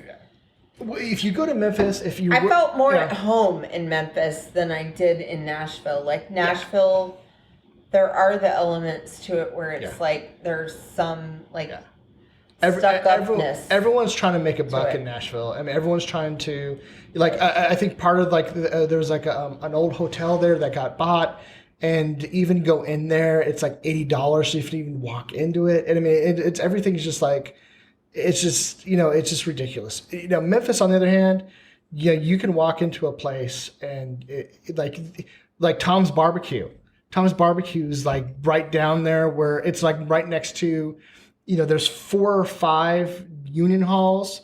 There's like an old scrapyard, and then there's Tom's Barbecue, and there's a huge sign of Tom and Guy Fieri hanging out, like eating barbecue, cramming into their mouths, and it's like one of the best barbecue shops here. And that's cool though too. Yeah. Like, there should be all the union stuff there because most people don't know this, that when Martin Luther King did get assassinated in Memphis at the Lorraine Motel, he was there speaking for workers' rights. He was there giving a speech for the striking sanitation workers. The sanitation workers union is right there off by there. I mean, but Memphis is nothing is given. It's very blue collar, and if you're really willing to work and grind it out, you'll make place. I mean, look at the story of Elvis.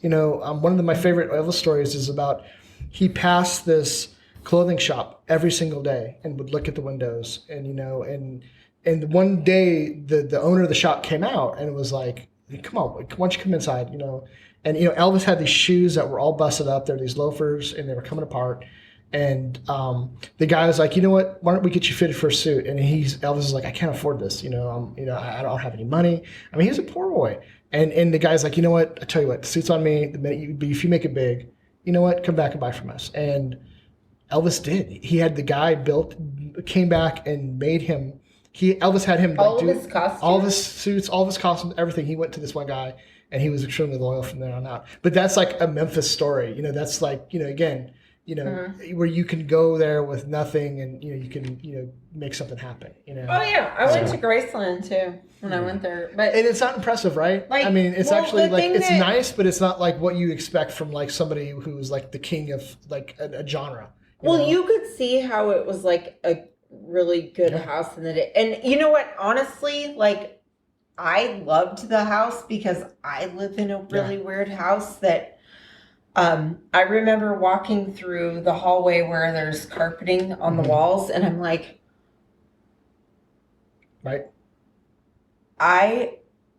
even Elvis has carpeting on his hall. I have a door in my house that has carpeting on it because the house that I own was like, it's the main, back in the day, he was the main carpet guy for Kingman.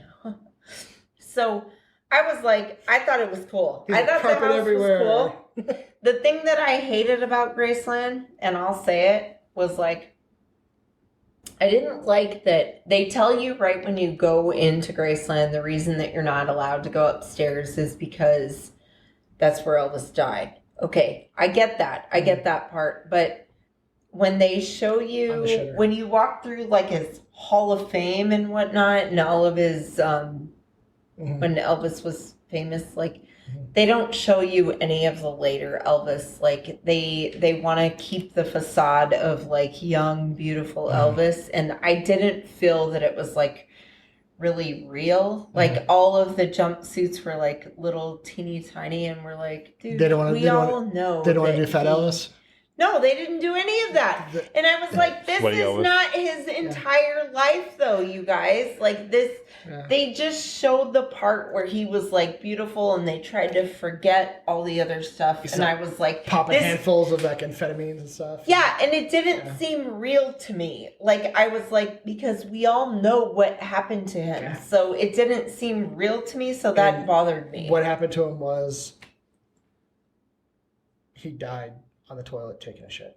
Yeah, and actually, then my mom told me later too, because I go, his grave is at his house. I'm like, he's buried at the house, Mom. And she goes, yeah, but what happened was they dug him up and they moved him there. Like, he didn't really.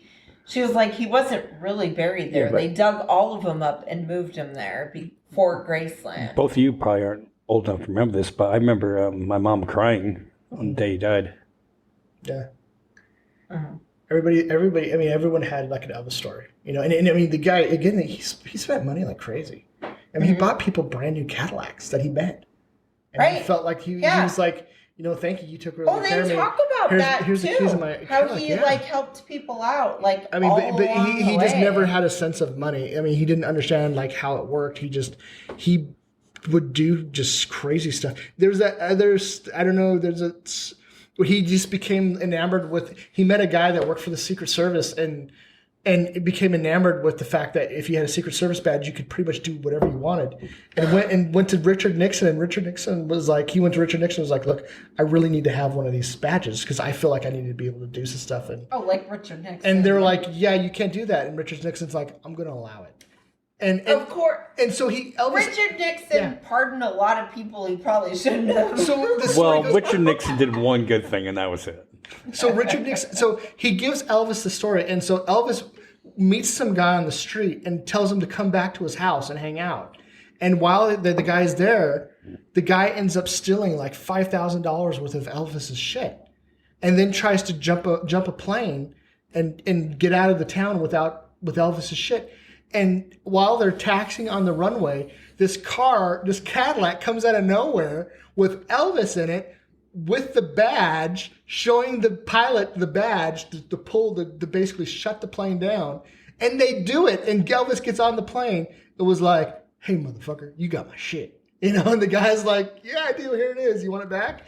And Elvis is like, this is why I asked for that badge from the president. Right. And Elvis is like, you know what? I'm going to get you. Obviously, you need it worse than I do. I'm going to take this because it's special, but you can have the rest. And like walked off, you know? I mean, which it's like the craziest story. They're also like the Rendezvous used to have a plate of ribs waiting for him when he got off the plane, you know? I mean, so. That is exactly what I'm going to do when I get my bad motherfucker wallet.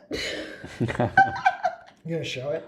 You know that was. He's like, whoa. Didn't you know? What's the password? Didn't you know? She's gonna go show up to Speakeasy. Hey, Pete, when do you head back? Yeah. Tomorrow. Tomorrow? Yeah. Flying out of Vegas? Correct, yeah.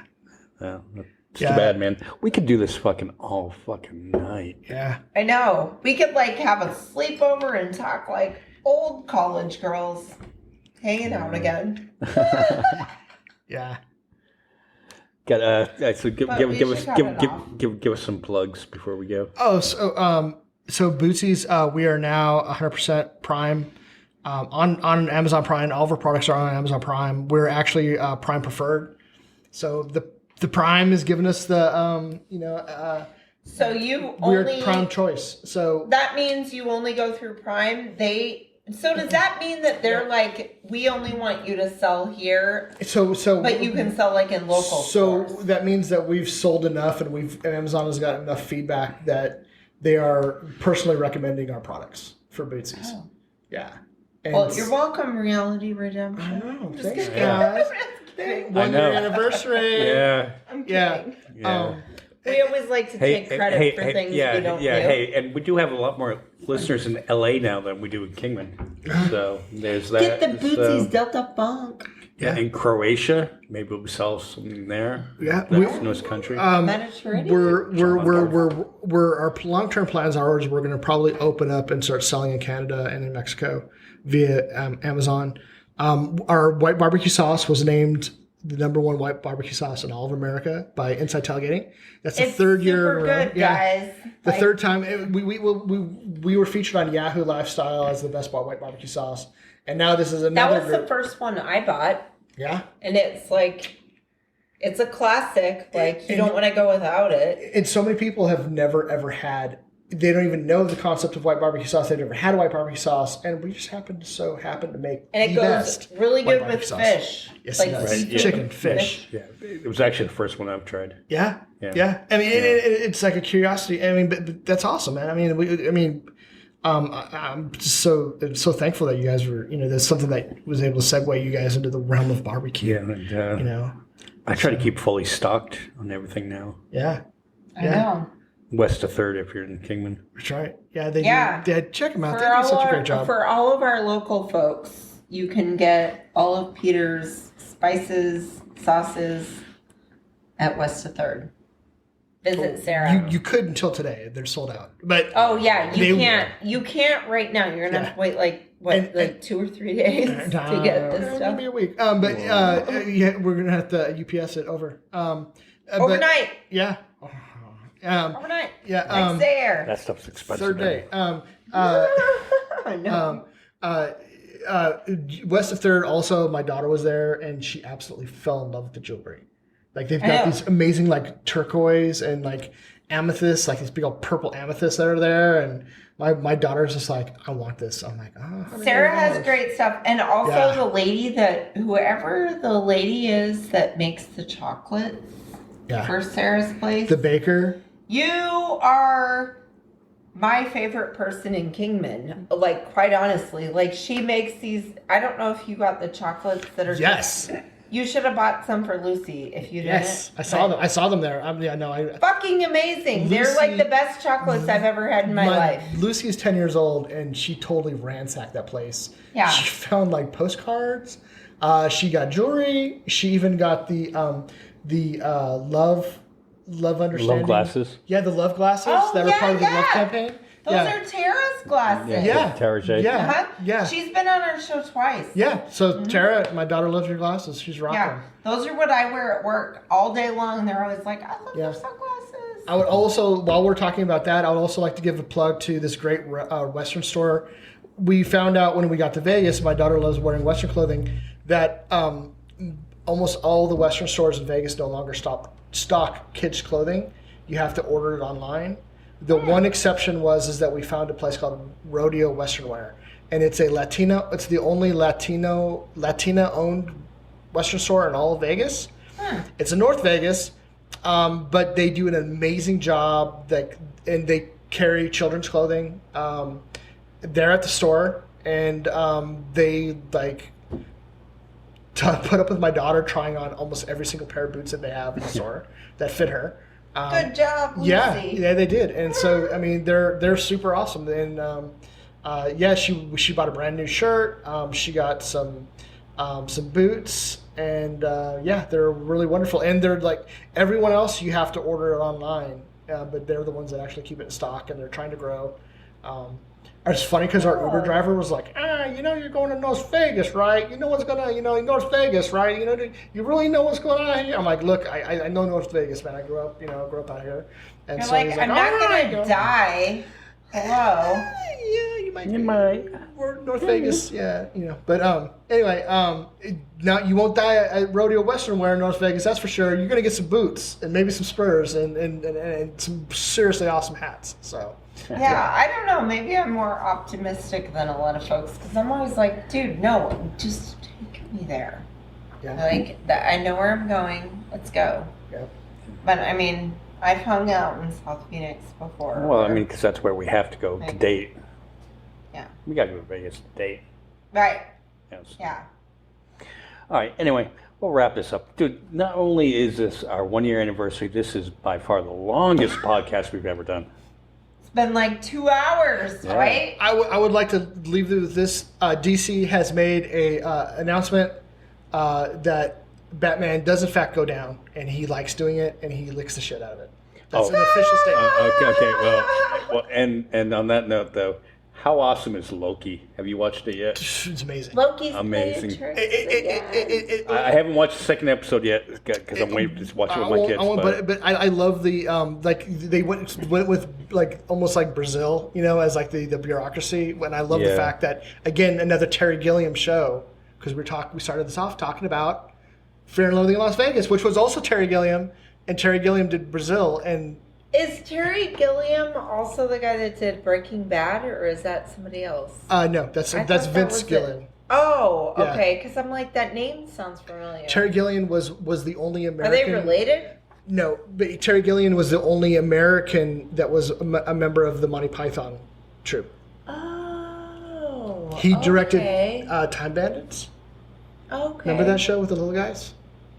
I vaguely. They stole God's map I and were vaguely like going around remember robbing it. places, I which don't- is also another segue into Yeah, Loki. Loki was just brilliant. Okay. Yeah. They're just You know what? all Look, around. I liked whenever Matt Damon and Ben Affleck were How- Loki and Bartleby in why- Dogma. Why Like, isn't that the DC the universe? God of Tricks is DC Loki. universe cannot get it right. They constantly try to reboot it, try to get it right, but They fucking Marvel hits a home run. They can't. every single they time. can't. Because Marvel is Stan Lee. Do I need to say more? Yeah, but he's gone. Did you see The the? writing- But the did you see there's a legend poster of him lives in on. Loki? No. Where he's walking through one of the chambers, No. and it's like 3 bureaucrats, you know, sitting like there, and like Stan Right. Lee's one of them.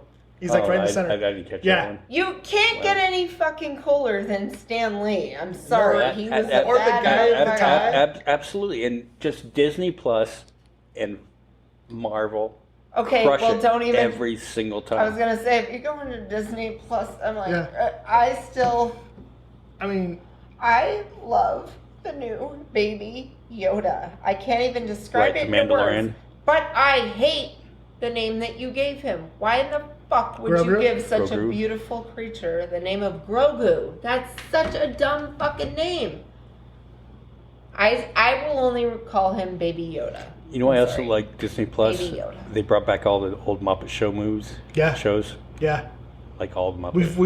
we've like been. Shut up! I'm going to binge them Yeah. later. I'm Yeah. like, I love the Muppets. Oh, yeah. it's insane. I'll slip you. Oh, do you have my password? Yes. Okay. Yes. Yeah. I'm Oh yeah, all the going home Muppets and are there. watching the Muppets. Yeah, it's insane. It's like you don't realize the amount of insanity that was the Muppet Show. The new one is kind of lame though. The one where they kind of do the COVID thing where they're all I in haven't separate watched it. rooms. I just watched the old ones, yeah. That was kind of My favorite That though, would be my kinda favorite, funny, and I though. forgot about it, but my favorite when I was a kid was Pigs in Space, and Yeah. it still I kills. liked Pigs It's in Pigs in Space. No, You know? sorry, you're right. And you're like, I always like the crazy guy who always run around blowing shit up. yeah.